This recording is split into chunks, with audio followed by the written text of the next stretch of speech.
Selamat pagi, selamat kita beribadah dalam kasih Tuhan Yesus Kristus. Kita patut bersyukur kepada Tuhan yang sudah memberikan kekuatan kepada kita semua, sehingga memungkinkan kita bisa melangkah di dalam rumah Tuhan. Puji Tuhan. Kita akan buka bersama-sama dalam Mazmur 133 ayat 1 sampai dengan yang ketiga. Saya baca ayat 1, saudara baca ayat 2 dan ayat 3, sama-sama kita membacanya.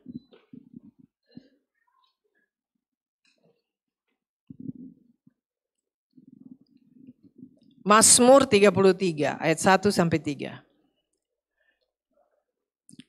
Persaudaraan yang rukun, nyanyian Syiara Daud. Sungguh, alangkah baiknya dan indahnya apabila saudara-saudara diam bersama dengan rukun.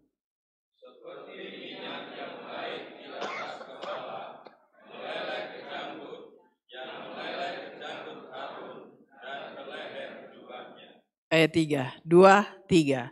Seperti embun gunung Hermon yang turun ke atas gunung-gunung Sion. Sebab kesanalah Tuhan memerintahkan berkat, kehidupan untuk selama-lamanya. Puji Tuhan. Saudara, pada minggu pertama bulan Juni, firman Allah supaya jangan meninggalkan persekutuan. Menjelang hari Tuhan, jangan tinggalkan persekutuan. Jadi persekutuan ibadah. Nah, saudara, alasannya karena hari-hari ini adalah hari yang jahat. Justru kita mesti mempererat persekutuan kita di dalam Tuhan. Sebab di tempat mana kita berkumpul itu punya dampak yang luar biasa. Kalau kita berkumpul dengan orang pemabuk, pertama kita mungkin bilang, ayo coba satu sloki. Lama-lama kita akan jadi pemabuk.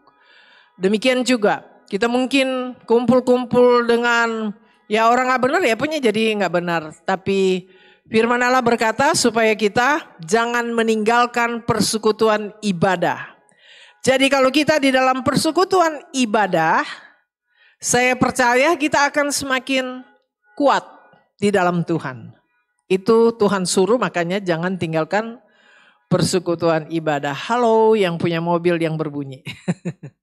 Jadi jangan tinggalkan persekutuan. Karena justru kalau dalam persekutuan itu kita saling menguatkan. Ya, seperti ada pengalaman, ya sebetulnya banyak orang punya pengalaman seperti itu. Tinggal sendiri, tidak bersekutu, tidak bersosialisasi dengan tetangga atau dengan keluarga. Akhirnya Alzheimer, jadi lupa ingatan. Dan itu jadi ada satu jemaat yang seperti itu, dokter hanya bilang, kamu harus cari untuk kumpul-kumpul dengan teman seperti itu. Nah, minggu kedua, 2-3 orang berhimpun atas nama dia hadir.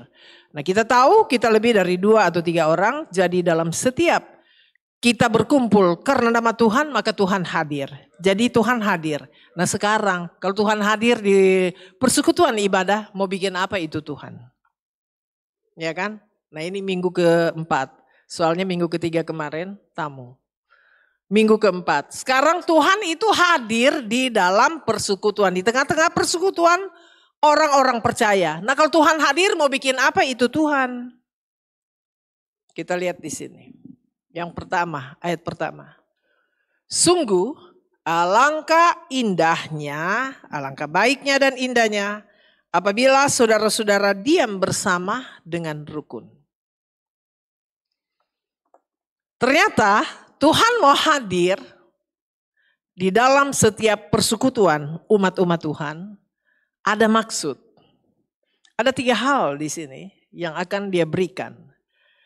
Tapi dalam persekutuan itu, nah kita ini bersekutu, perlu apa? Rukun. Jadi perlu rukun. Dalam setiap persekutuan, kita mulai dulu dari persekutuan yang kecil, yaitu keluarga. Rukun tidak. Alangkah baik, indah. Kalau di dalam persekutuan itu ada kerukunan. Rukun berarti di situ ada damai, berdamai. Kita mulai dulu dari kelompok yang kecil, yaitu keluarga. baru dia ke jemaat yang lebih besar. Sungguh alangkah baiknya dan indah. Maaf. Baik, indah. Kalau saudara diam bersama, jadi ada dalam satu persekutuan, itu rukun, damai. Nah saudara, justru kita manusia itu di dalam persekutuan ada orang justru yang bilang, kita gak mau kumpul-kumpul, soalnya gampang berantem. Sampai ada yang sangat membatasi diri dalam persekutuan, soalnya nanti takut berantem. Nanti salah ngomong tersinggung lagi, marahan lagi. Nah justru itu kita harus atasi. Kita dengan berbagai macam suku. Tahun berapa ya? Saya pernah hitung kita di sini ada 23 suku. Masing-masing ya yang lain bicaranya lembut. Kalau perlu udah diinjak kakinya, maaf. Kaki ses ada di atas kaki saya. Coba datang di suku lain. Lu punya mata kagak? Itu mah beda-beda. Kan sebetulnya dia cuma bilang dia sama penyampaian. Maaf, ses kakinya ada di atas kaki saya. Maksudnya udah injak kakinya. Maaf. Kalau yang lain, lu punya mata. Ada lagi nggak pakai bilang-bilang, dia langsung tonjok. Habis sih kamu gak pakai mata nggak, itu tuh kaki saya kamu udah injak, udah lecet begini. Dia nggak usah ngomong, dia langsung tonjok. Nah memang ada dari berbagai suku ya macam-macam ya yang seperti itu. Lalu kita dengan latar belakang, dengan berbagai suku, dengan cara budaya masing-masing suku kita kumpul di sini. Saya di sekolah Alkitab. Kalau hari Sabtu suka ditugasin bikin bubur Manado. Nah otomatis yang masak di kantin itu orang-orang Manado. Karena yang mau dimasak bubur Manado. Kalau orang Manado kan ngomong rame. Tiba-tiba orang Jawa lewat. Dia lewat dia ngintip. Kira berantem. Taunya kita ngobrol. Coba ambil sayuran mana itu yang dipotong-potong. Orang Jawa dengar, dia ngintip, kirain kamu berantem. Ya memang begitu ngomongnya, begitu kan. Jadi kita dengan berbagai suku, berbagai latar belakang, lalu kita kumpul di sini. Ini rawan konflik. Padahal dari suku A, dia bicara sebetulnya niat baik. Tapi memang nadanya tinggi. Ya memang sudah biasa, kayak satu saat ya misalnya di pastori, tiba-tiba ujung rintik. Kita ini semua lagi tenang-tenang, tiba-tiba salah satu begini. Aduh, hujan baju basah. Ya ampun baju itu ada hujan aja bilang aja hujan. Ini mesti aduh. Kita semua jadi kaget apa gerangan yang terjadi. Padahal cuma mau kasih tahu ada hujan, angkat itu baju. Tapi penyampaiannya beda. Kita semua yang di ini sudah kaget luar biasa. Saudara tahu yang ngomong begitu mama saya almarhumah. Aduh kira ada apa? Aduh hujan baju angkat. Nah itu memang dari sononya begitu ya. Padahal sebenarnya hujan angkat aja bajunya. Bisa kan? Pengertiannya sama tapi ya cara penyampaiannya beda. Karena memang latar belakang dari suku saya itu yang ngomongnya begitu. Nah, jadi kita ini kumpul dengan berbagai suku dan latar belakang. Jadi saya sempat hitung 23 suku di gereja ini. Saya belum hitung lagi mungkin bertambah atau berkurang saya nggak tahu. Ya. Tapi kurang lebih itu 23 suku. Nah sudah bisa bayangkan kita dengan berbagai macam latar belakang suku kumpul. Ini mau damai. Ya. Mau damai. Sungguh alangkah indahnya. Sungguh alangkah indahnya kita yang diam dan rukun. Sekarang begini, di sorga Tuhan akan kumpulkan satu dunia. Berbagai macam suku, bangsa dan bahasa. Itu kumpul di sorga. Itu sebabnya jemaat lokal tempat latihan. Kita ngerti di sini. Berbagai suku. Ini kita lagi dilatih. Supaya sampai di surga nggak kagok, bukan? Sudah terbentuk. Kita di sini latihan. Kita belajar. Bagaimana supaya rukun? Bagaimana kita supaya damai? Sudah ada damai itu nggak kita berdoa Tuhan berikan damai. Nah sudah damai. Tidak. Coba baca dulu. Mazmur 34 ayat 15.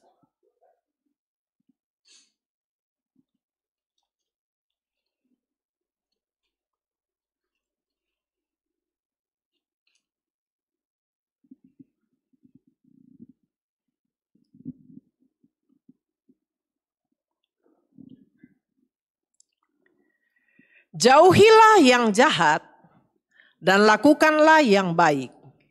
Carilah perdamaian dan berusahalah mendapatkannya. Saudara, ternyata untuk rukun, untuk hidup damai, itu mesti cari dan berusaha. Jadi ada satu niat, tekad. Kita mesti usahakan itu damai. Jadi damai saudara gak cukup berdoa begini. Tuhan Yesus berikanlah damai di hati kami semua. Tidak. Tapi kita mesti berusaha. Ada satu tindakan. Ada satu niat yang kuat. Saya mau berdamai. Nah bagaimana untuk bisa berdamai? Buah roh yang pertama kasih. Kita mesti ada kasih. Makanya ketika masuk di dalam pelayanan. Ini pengalaman pribadi saya. Ada satu ibu, saya datang ke rumahnya. Dia bicara, namanya orang tua bicara ya. Jadi saya percaya. Ketika saya memberikan reaksi saya memberikan tanggapan dari pembicaraannya. Karena dia orang tua, oh gitu ya. Apa dia bilang begini sama saya? Dia tuding muka saya. Bisa aja dibohongin. Oh ternyata dia bohong. Saya percaya karena dia orang tua. Nah orang begini menyebalkan enggak? Menyebalkan saudara.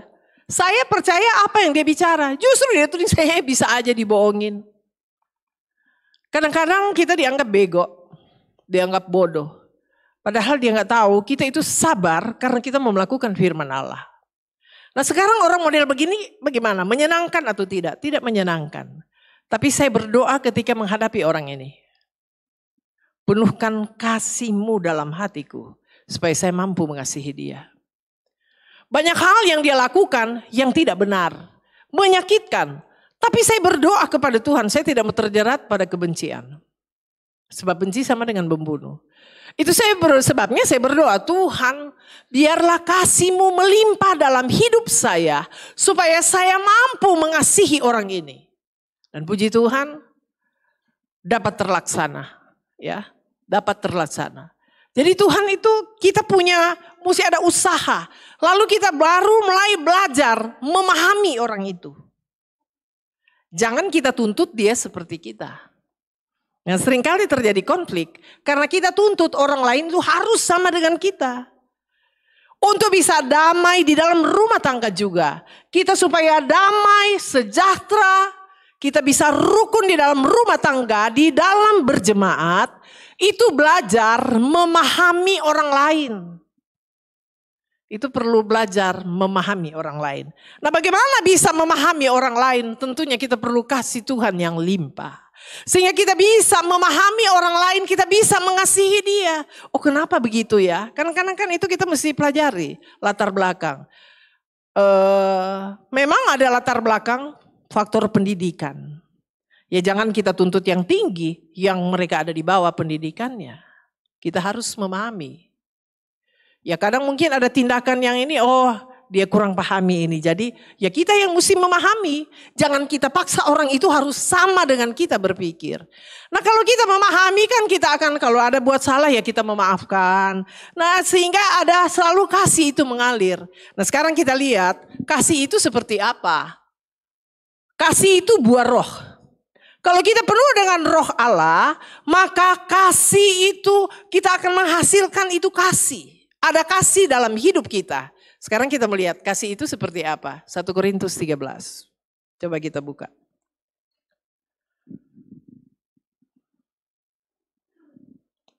Ini kalau mau mengerti kasih, kalau saya nyanyi aja. Kasih itu lemah lembut, sabar sederhana. Kasih itu murah hati, rela menderita.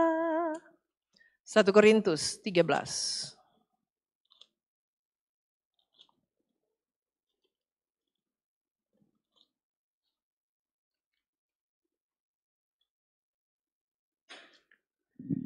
Ayat 1. Sekalipun aku dapat berkata-kata dengan semua bahasa manusia dan bahasa malaikat, tetapi jika aku tidak mempunyai kasih, aku sama dengan gong yang berkumandang dan canang yang gemerincing.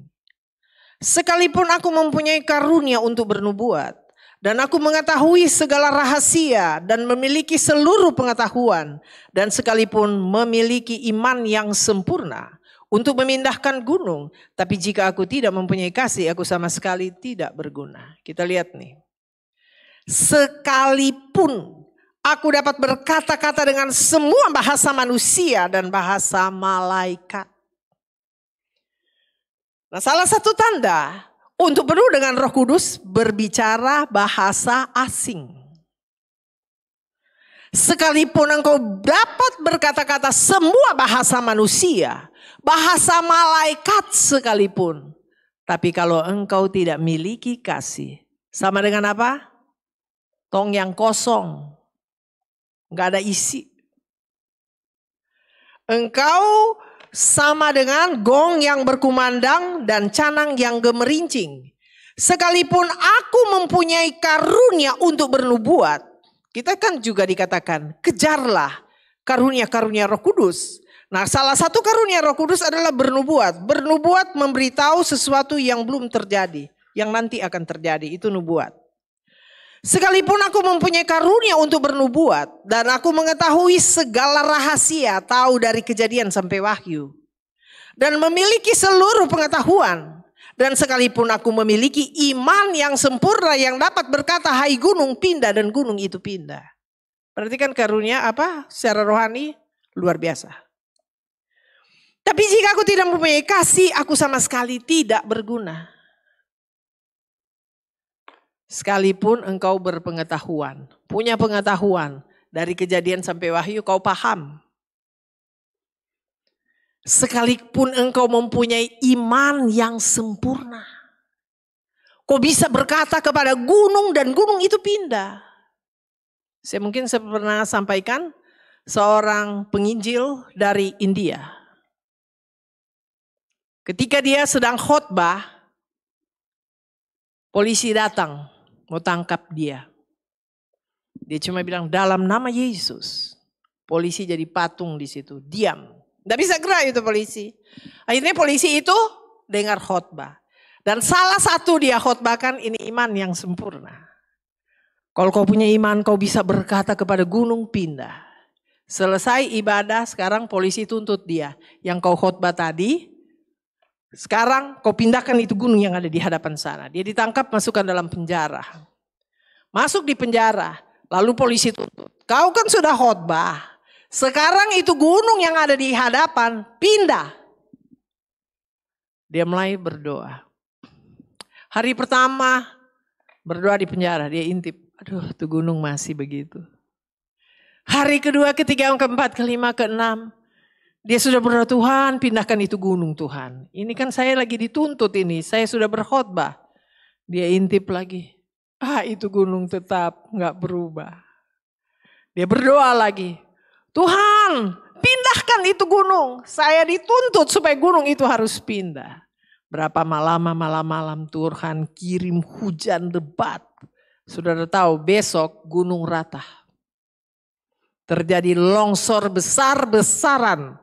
Karena itu hujan, datang itu hujan mengikis itu gunung, lalu gunung itu pindah.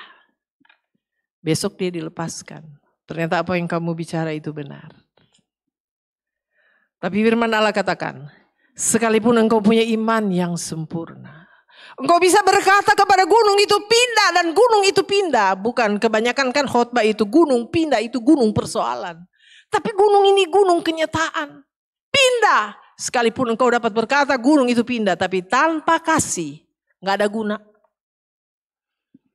Sebab kasih ini, iman itu cuma berguna di dunia. Iman, pengharapan berguna di dunia. Tapi kasih di dunia dan di sorga. Tetap ada itu kasih. Jadi kita tetap membutuhkan itu kasih. Bagaimana supaya kita bisa rukun? Bagaimana kita bisa damai satu dengan yang lain? Sekali lagi di jemaat, ini latihan untuk hidup damai. Sebab di sorga segala macam suku, bangsa, bahasa itu kumpul di sorga. Dan semua dilatih di masing-masing jemaat lokal. Saya ingat waktu ke Korea. Kita Indonesia ya ditempatkan di satu bus. Dan ternyata setelah saya lihat, oh kita orang Asia. Orang Asia.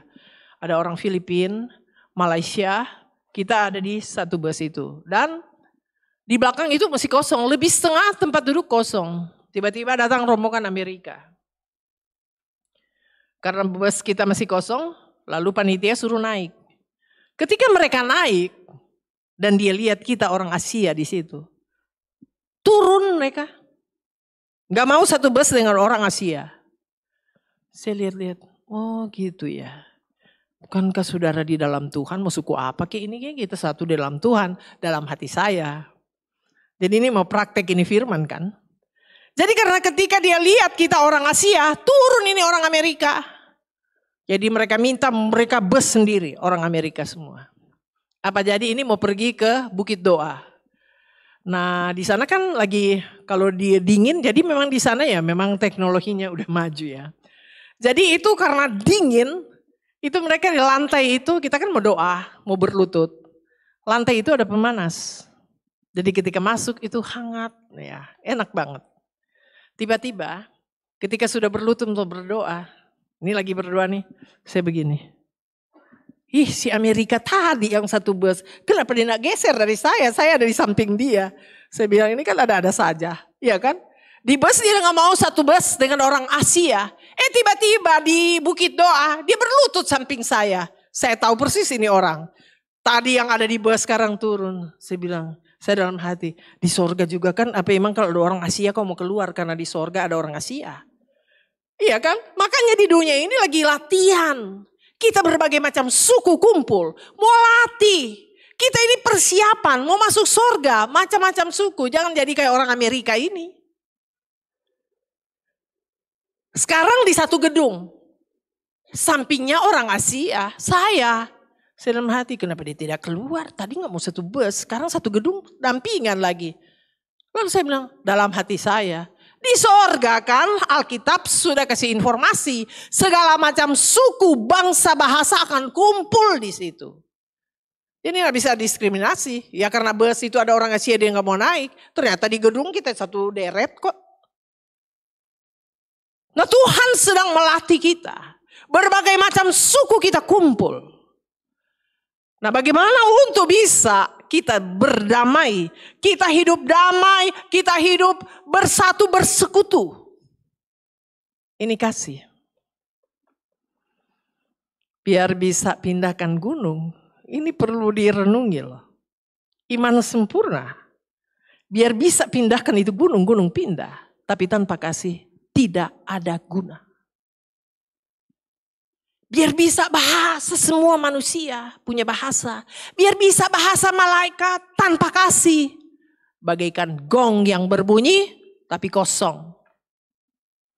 Gak ada guna. Biar bisa bernubuat. Nubuat itu karunia roh. Ada buah roh, ada karunia roh. Karunia roh itu bernubuat.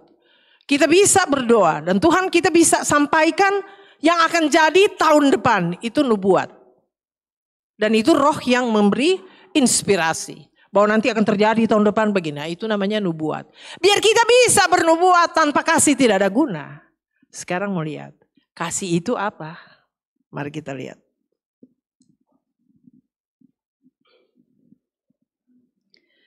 Oh baca dulu ayat 3 bagus nih. Dan sekalipun aku membagi-bagikan segala sesuatu yang ada padaku, bahkan menyerahkan tubuhku untuk dibakar, tapi jika aku tidak mempunyai kasih sedikit pun tidak ada faedah bagiku. Biar kau punya harta banyak, kau bagi-bagi ke orang miskin. Ya. Sekalipun aku membagi-bagikan segala yang ada padaku, baik hati kelihatan, murah hati bagi-bagi. Bahkan menyerahkan tubuhku untuk dibakar. Tuhan, ini persembahan, saya persembahkan tubuh saya bakar untuk Tuhan. Tanpa kasih gak ada guna. Jadi kita lihat, untuk bisa capai dalam persekutuan damai sejahtera, kita mesti terapkan kasih. Sekarang ayat 4. Ini definisi kasih. Kasih itu sabar. Kasih itu murah hati. Ia tidak cemburu.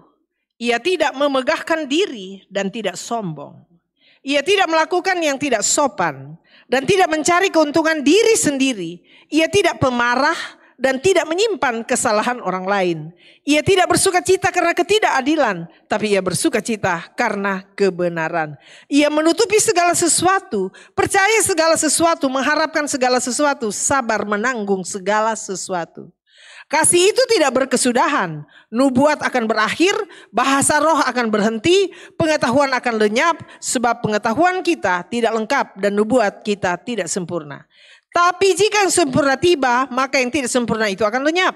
Ketika aku ya sampai di sini aja dulu. Kasih itu sabar. Kasih itu murah hati. Kalau dalam kita persekutuan, berjemaat seperti ini. Kalau kita semua orang-orang sabar, pokoknya damai deh. Ya. Sabar. Ya kita bisa melihat tingkah laku yang saya katakan kita berbagai macam suku. Kalau kita lihat, wah kayaknya gak pas dengan saya. Bukan berarti langsung kita jauhin, jangan teman sama dia. Dia dari suku ini. Bukan begitu. Kita harus memahami, makanya kita sabar. Jangan dalam begini, saya gak mau gereja situ lagi. Kenapa ada suku itu sih? Gak cocok dengan saya. Nanti sampai di sorga ada suku itu kamu keluar. Betul apa betul? Gak cocok dengan ini suku, kasar. Taruhlah suku Manado. Ngomongnya kayak berantem. Gak cocok dengan saya, gak usah, saya gak mau di gereja itu. Ada orang Manado. Kasar ngomongnya. Nanti sampai di sorga, kau lihat, si orang Manado ada di sorga. Saya juga gak cocok dan dia keluar deh. Kau pilih neraka berarti. Iya kan? Kita yang mau dikumpul di sorga, segala macam suku. Tidak ada kata kebetulan. Saudara kita beda-beda suku ada kumpul di satu gereja. Tidak ada kata kebetulan. Jangan pernah berpikir aku tidak cocok dengan suku ini. Makanya saya mau keluar, mau pindah gereja deh. Karena gak cocok dengan suku itu. Nanti kalau sampai di sorga kau bilang aku gak cocok, itu suku itu ada di sorga. Ya pergilah kau ke neraka. Jadi kita ini kalau kumpul, berbagai macam suku, tidak ada kata kebetulan. Tuhan sedang melatih untuk kita bisa hidup rukun. Tuhan sedang melatih untuk kita hidup berdamai. Nah bagaimana kita mesti ada nomor 1, sabar. Jadi kalau ada yang bilang, wah kenapa kasar sih ngomongnya? Padahal dia sebetulnya ngomong biasa, cuma karena dari sukunya biasa. Orang Manado biasa bicara begitu, ya kita memahami, sabar. Yang kedua, murah hati. Hanya Tuhan yang tahu saudara dan saya kita murah hati atau pelit medit. Tapi kasih itu murah hati. Kasih itu tidak cemburu. Yang bikin juga persoalan di dalam berjemaat itu begini, cemburu. Dia kok kalau WL begini ya, kok saya? Saudara mau melayani, tampillah apa adanya yang Tuhan beri kepada kita. Gak usah ikut gaya orang. Apa yang ada pada kita ya kita tampil. Seperti yang Tuhan berikan kepada kita. Saya ingat waktu chapel di sekolah Alkitab. Ada satu murid. Dia punya bagian chapel. Nah dia mau ikut waktu itu lagi ngetop Yusuf Roni. Yusuf Roni punya gaya melayani. Nah dia mau tiru. Sampailah dia di mimbar. Ketika dia mau ikut. Kayak Yusuf Roni ya. Tiba-tiba di tengah karena dia mau ikut. Kayak Daud mau pergi berperang pakai jubah, Saul nggak bisa jalan. Akhirnya Daud harus tampil apa adanya. Dia sebagai gembala domba, ya dia pakai baju gembala domba. Pergi lawan tuh Goliat, menang. Nah ini teman saya, ketika dia mulai cepat, sampai di tengah jalan dia nggak tahu bikin apa. Akhirnya dia bengong, dia turun dan diketawain semua siswa-siswi. Mau pakai jubah orang sih, tampil apa adanya. Yang penting hati yang tulus. Sesederhana apapun kita tampil apa adanya. Kalau Tuhan berkati ya hidup, puji Tuhan. Betul tidak? Bukan mau tiru gaya orang, kita tampil apa adanya. Jadi kasih itu tidak cemburu. Yang sering bikin masalah karena cemburu. Aku makin seperti dia, kok aku gak bisa. Apa yang ada pada kita ucapkan syukur. Kita kalau lihat orang Amerika, orang Eropa dia punya hidung kan begini. Mancung-mancung. Saya kalau pergi di cermin saya bilang biar hidung begini saya berterima kasih Tuhan ada kasih hidung. Betul enggak? Terima kasihlah biar hidung mancung ke dalam. Bilang terima kasih masih bagus-bagus ada hidung. Daripada enggak ada hidung. Ya enggak? Biar tidak mancung seperti orang Eropa, seperti orang Amerika. Kita mengucap syukur aja. Terima kasih Tuhan, Tuhan kasih saya hidung, ada hidung. Sebab saya lihat di YouTube ada itu orang yang lahir gak ada hidung loh saudara. Rata begini.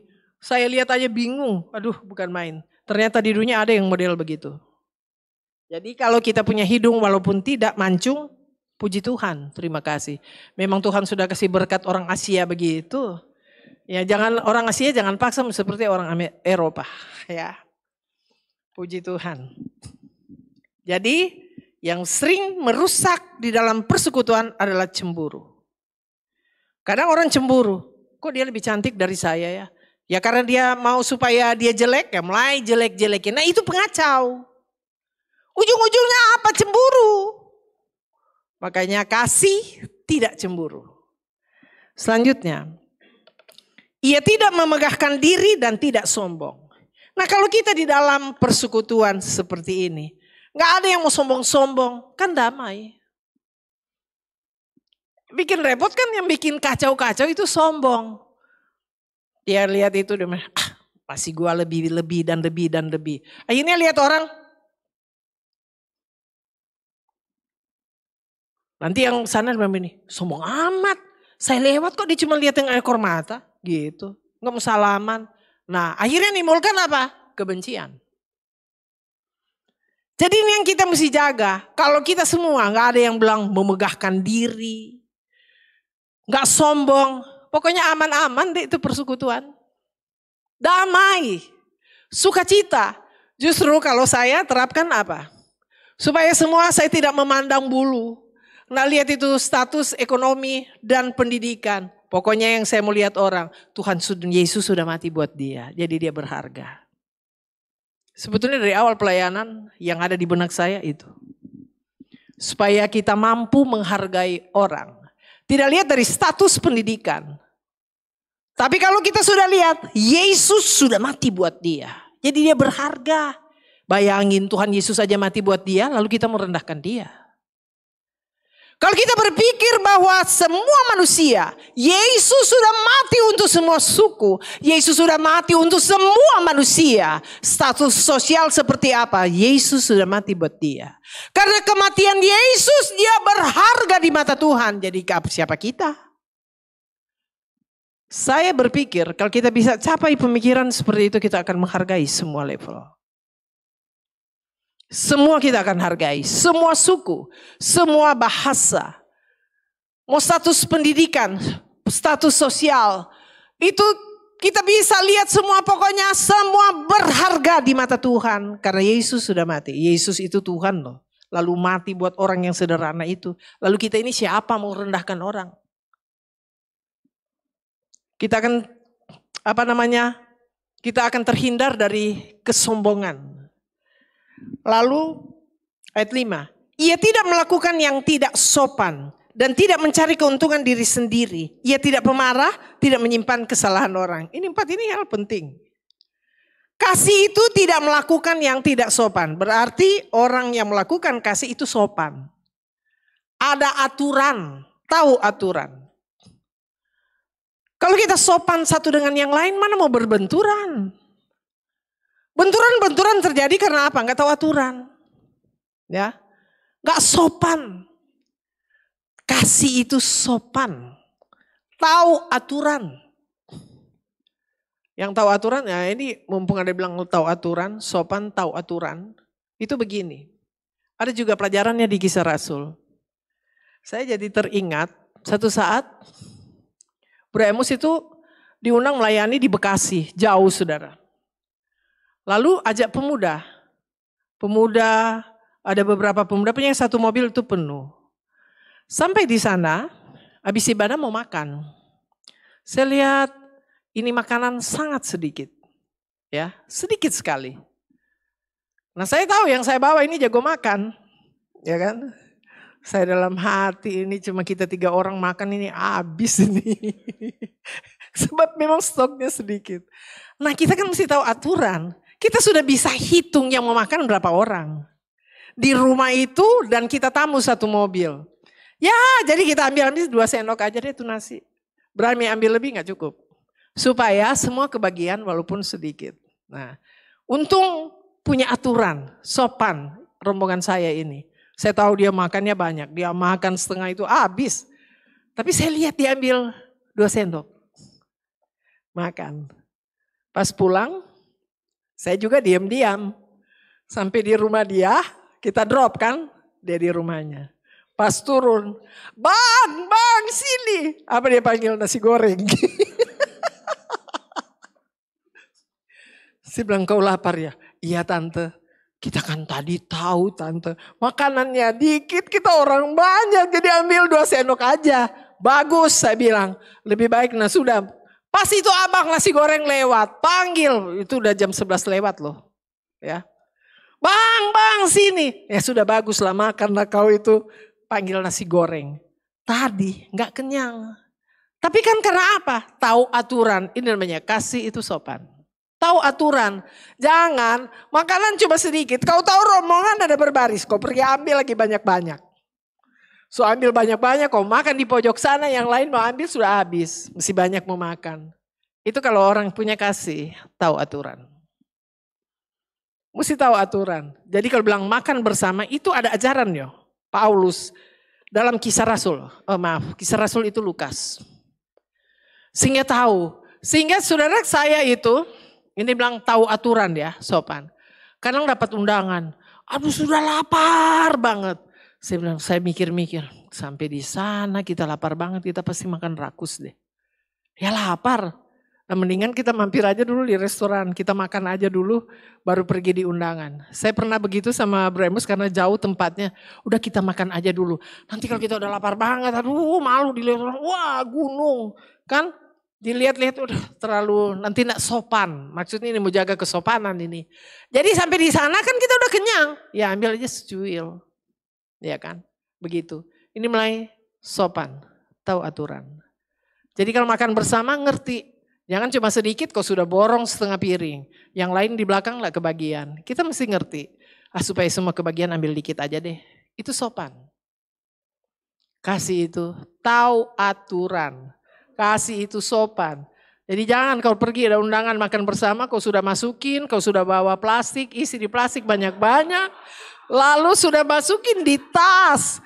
Ingat yang di belakang masih mau makan. Ini acara hamba-hamba Tuhan, majelis daerah di Jawa Barat. Kebetulan saya sama Bro Emus itu barisnya di belakang. Jadi kan udah pada ngambil-ngambil. Sebenarnya udah dihitung. Ya. Kan itu panitia sudah hitung, sudah laporan kepada catering yang ada di hotel. Kita itu misalnya 250 orang, dia sudah hitung. Itu ikan, ayam berapa potong. Minimal tuh 250 dan biasa dia kasih lebih 4 atau 5 potong. Ini pas saya datang, mestinya ada jatah saya. Pas datang tinggal nasi doang. Itu lauk bersih. Kata Glenn rata. Glenn kalau mau dilihat, Ren gimana? Rata tante, maksudnya habis bersih.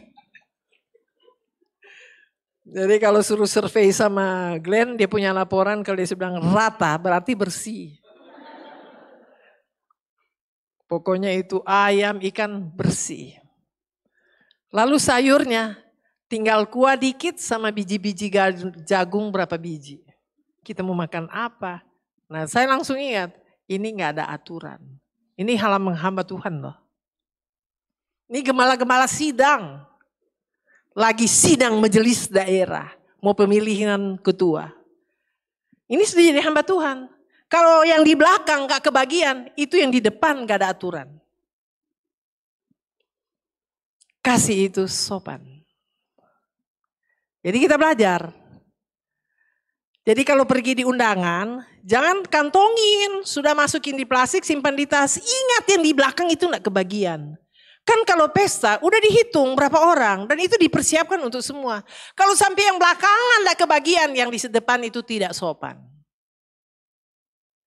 Nah kalau kita di dalam perkumpulan berjemaat mesti sopan. Kasih itu sopan. Sopan itu beraturan. Kalau semua beraturan tidak akan ada benturan. Kalau yang mau datang ya habis. Coba kali emosi. Dia udah ngamuk-ngamuk. Kok panitia mana ribut gara-gara apa gak kebagian ikan. Ya saya ya tinggal nasi dengan kau ya udah diem-diem aja lah. Masa cuma itu mau ribut. Tapi ini yang di depan tidak sopan. Dia sudah ambil bagian orang yang ada di belakang. Padahal itu sudah dihitung. Setiap undangan itu sudah dihitung. Ya, apalagi ini rapat. Sudah tahu jumlah peserta berapa. Jadi semua pasti kebagian. Tapi kalau yang belakang kebagian tidak sopan. Di depan. Tapi kita jemaat-jemaat supaya tidak berbenturan. Jadilah jemaat yang sopan. Habis sopan apalagi? Ia tidak melakukan yang tidak sopan. Tidak mencari keuntungan diri sendiri. Selalu yang paling gampang mau kasih contoh tuh makan. Tidak mementingkan diri sendiri. Bodo amat ya yang di belakang kagak dapat, yang penting gua dapat di gunung-gunung deh. Ya. Tidak mementingkan diri sendiri. Kalau bisa sama-sama senang, sama-sama sukacita. Amin. Saya yakin firman Allah memberikan kita bijak. Ia tidak pemarah dan tidak menyimpan kesalahan orang lain. Nah kita ini dalam bersekutu belum sempurna. Jadi siapapun dia bisa buat salah. Jangan bilang, oh karena gembala. Ya gembala juga manusia. Saya akui saya belum sempurna. Bisa saja kita gak nyangka, aduh ternyata kita sudah salah ya, sudah salah. Koordinator belum sempurna. Jadi saatnya kalau aduh kayaknya keliru salah deh begini-begini. Kasih tidak menyimpan kesalahan orang. Jadi kalau ada yang aduh kayaknya hilaf. Ya hanya Tuhan yang tahu dia hilaf atau sengaja. Ya kan? Nanti ada Tuhan yang mengadili, menghakimi. Bukan urusan kita, bukan ranah kita. Itu ranahnya Tuhan. Tapi namanya kalau ada buat salah, gak disangka, gak diduga kita salah. Kita jangan menyimpan kesalahan orang. Kita kalau sampai kesalahan orang, saudara sampai kiamat lihat orang itu benci. Akhirnya gak masuk surga, cuma gara-gara itu. Tidak pemarah. Nah, kasih itu tidak pemarah. Jadi tidak pemarah saudara dengan apa? Sabar. Jangan hanya masalah sepele. Sudah berantem lagi. Marah-marah. Bikin rusak suasana. Bikin rusak persekutuan. Memang paling gampang ya. Tuh bilang antri makan. Ada satu di restoran. Bapak itu ngamuk. Kenapa dia ngamuk? Dia merasa dia sudah lama antri. Tiba-tiba yang belum lama datang sudah dikasih makanannya. Akhirnya dia ngamuk, dia kembalikan uang saya, balik. Wah dia marah-marah, saya tidak akan masuk lagi di restoran ini. Tiba-tiba dia pelayan, apa enggak memalukan? Sudah marah-marah, tahu-tahu ada yang di situ, dia bilang, ih itu kan koordinator. Kok kayak gini? Gak jadi berkat bukan? Nanti datang di kebaktian. Tahu nggak? Tuh bapak itu di restoran kemarin ngamuk-ngamuk. Kenapa? Cuma karena agak telat dapat datang makanan. Nah, nggak jadi berkat. Gagal jadi berkat. Jadi kita perlu apa? Tahan. Memang saya pelajari ini hidup. Ada saatnya kita kayak, sudah antri lama-lama kok tiba-tiba orang itu baru datang. Kenapa dia yang diladenin lebih dulu? Bisa saja mereka sahabat dan sebagainya. Itu bisa terjadi. Nah, kita belajar untuk tidak marah. Saudara kalau marah di depan umum memalukan. Saudara kalau marah-marah depan umum, emang siapa yang malu? Ya diri sendiri. Semua orang di restoran tonton dia, siapa gerangan itu, bapak itu yang marah-marah, atau si ibu yang marah-marah. Semua punya mata tertuju kepada orang itu, dan itu memalukan. Jadi kalau marah-marah depan umum merugikan diri sendiri. Tiba-tiba apalagi pelayan ya, sudah marah-marah. Tiba-tiba datang ibadah di Bethesda. Saudara yang baru pertama kali beribadah boleh berdiri. Tiba-tiba dia yang ada di restoran itu, lalu dia lihat, hah? Yang jalankan perjamuan itu kan yang marah-marah di restoran kemarin. Nah, aturan dia mau jadi jemaat sini dia bilang nggak jadi deh. Kenapa? Itu pelayannya kayak gitu. Itu bisa terjadi. Jadi dimanapun kita pergi, punya kalau ada hal-hal yang bikin marah, saya nggak mau terjebak dengan hal ini. Sabar, kita nggak akan mati dengan sabar. Ya, kita tidak akan rugi dengan kesabaran. Selanjutnya, ayat 6. Ia tidak bersukacita karena ketidakadilan, tapi ia bersukacita karena kebenaran. Kasih itu tidak bersukacita karena keadilan. Ada buat dicurangin, malah seneng itu dirugikan. Sering begitu kan? Tapi orang yang ada kasih bersukacita karena kebenaran. Nah ini kasih. Walaupun kau bisa berdoa, punya iman dan berkata, hai gunung pindah. Gunung itu pindah. Tapi kalau enggak punya kasih, enggak ada guna. Nah kita ini mau jadi orang-orang berguna. Kejarlah kasih. Nah sekarang mengenai kesabaran. Saya sudah pernah kasih contoh. Saya sudah lupa angkatan berapa di sekolah Alkitab. Ini orang emosi. Saya bilang itu damai itu, enggak berdoa langsung turun dari langit kita damai. Kita harus usahakan. Di sekolah Alkitab ada murid, siswa yang punya gak sabar. Tapi ketika dengar firman, Tuhan saya mau sabar. Dia mulai berdoa. Tuhan tolong supaya saya jadi orang sabar. Besok pagi dia bangun, tiba-tiba sendalnya gak ada. Ada yang gak beraturan sudah pakai. Waktu itu masih sumur. Dia pergi. Wah dia lihat tuh yang ada aturan tuh udah pakai sendal saya. Gak usah pakai nanya sendal saya. Dia gak bilang begini, maaf kamu salah ambil sendal saya. Enggak, dia langsung tonjok. Kau tahu itu sendal saya. Nah sudah, tapi dia sudah pukul tuh orang. Dia berdoa lagi, Tuhan saya mau sabar. Besok orang lain yang ambil itu sendal. Dan dia sadar. Oh rupanya ini Tuhan mengajar saya sabar. Dia pergi baik-baik.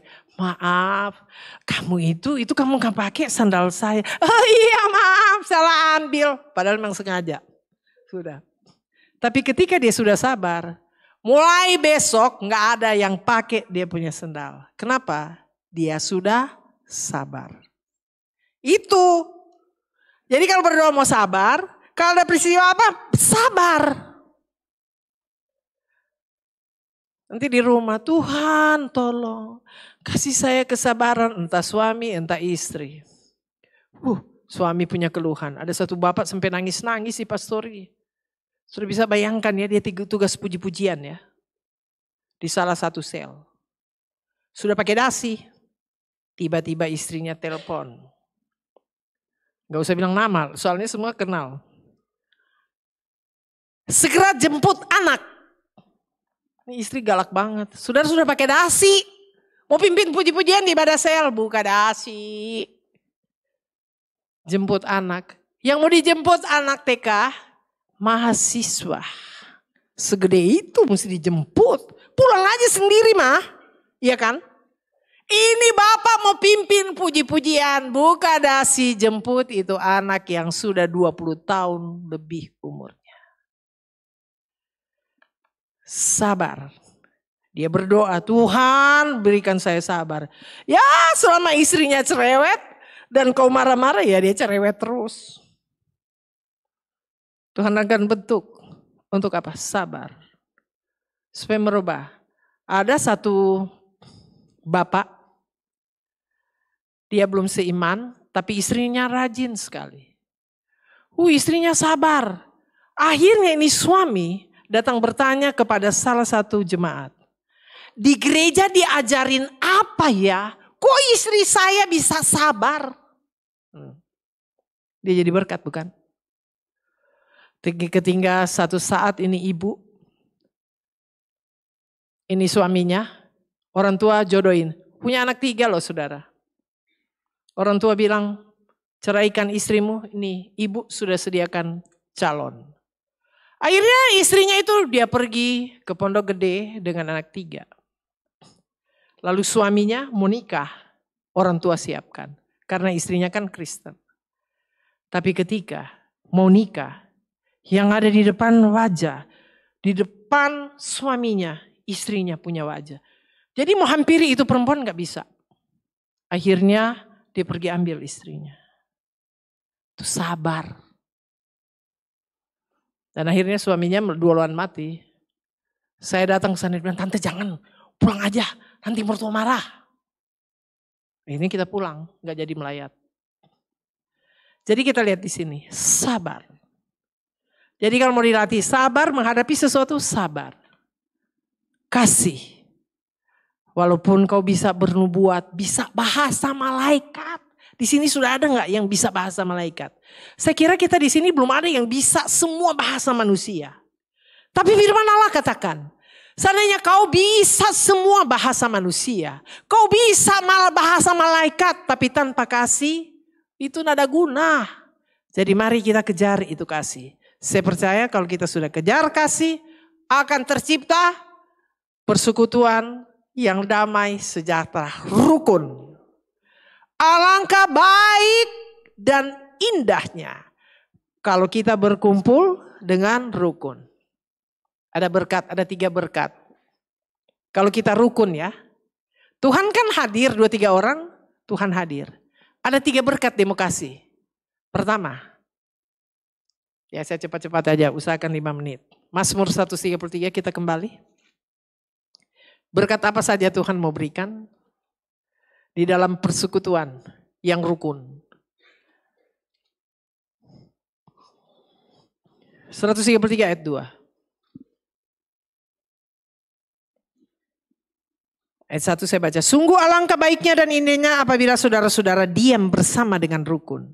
Seperti minyak yang baik di atas kepala meleleh ke janggut, yang meleleh ke janggut Harun dan ke leher jubahnya. Yang pertama minyak. Mengalir dari kepala sampai di janggut, sampai di jubah. Dalam Mazmur 34 ayat, kalau kita lihat di dalam firman Allah, bagaimana apa maksudnya ini. Di dalam Mazmur 45 ayat 8, engkau mencintai keadilan dan membenci kefasikan. Sebab itu Allahmu telah mengurapi engkau dengan minyak sebagai tanda kesukaan melebihi teman sekutumu. Kalau orang hidup bersama, dikatakan seperti minyak yang dari kepala mengalir ke janggut sampai ke leher sampai ke jubah. Itu bicara dengan minyak, bicara mengenai kesukaan. Ada sukacita yang limpah yang Tuhan akan berikan. Yang kedua, kalau kita bersekutu, maka seperti embun gunung Hermon yang turun ke atas gunung-gunung Sion. Nah kita lihat embun. Embun itu bicara mengenai kelimpahan kehidupan. Kita lihat pohon-pohon yang ada di hutan. Di hutan kan tidak ada yang siram. Itu pohon tumbuh dari mana? Embun. Embun itu yang turun memberikan kehidupan. Yang ketiga, sebab di sanalah Tuhan perintahkan berkat. Nah saudara, persekutuan kita ini 2-3 orang berhimpun karena Tuhan, karena namanya Dia ada. Sekarang Tuhan ada, tinggal Tuhan lihat kita bersekutu dengan damai gak? Kita rukun tidak? Kalau kita rukun, firman Allah katakan apa? Kesanalah Tuhan perintahkan berkat. Itu berkat itu tunduk sama Tuhan. Tuhan tinggal perintah berkat datang di GBI Bethesda. Kenapa? Mereka rukun dalam persekutuan. Jadi ada konflik-konflik segera selesaikan. Beres dengan damai. Supaya apa? Dalam persekutuan. Mulai dari mana? Wadah-wadah. Rayon 1. Jadilah rayon 1 jemaat yang rukun. Rayon 2, 3, 4, 5, 6. Rukun. Maka Tuhan perintahkan berkat. Tuhan tinggal perintah itu berkat. Jadi ada sukacita, ada kehidupan, ada berkat yang limpah. Rukun. Mari kita usahakan. Kalau ada beda-beda pendapat, mari kita berusaha. Kita bertekad, saya harus memaafkan, saya harus sabar satu dengan yang lain supaya kita rukun. Ada beda pendapat ya, kita tetap berusaha untuk supaya kita rukun. Karena di mana kita rukun, Tuhan hadir. Dan dia punya fungsi Tuhan hadir, dia mau perintah itu berkat datang. Saya percaya kita tidak akan kekurangan. Karena berkat Tuhan tinggal perintah-perintah. Berkat itu tunduk pada Tuhan. Mari kita berusaha untuk rukun satu dengan yang lain. Seandainya ada yang konflik, segera selesaikan. Kita saling memaafkan satu dengan yang lain supaya kerukunan itu tercipta. Tuhan memberkati kita. Mari kita bangkit berdiri.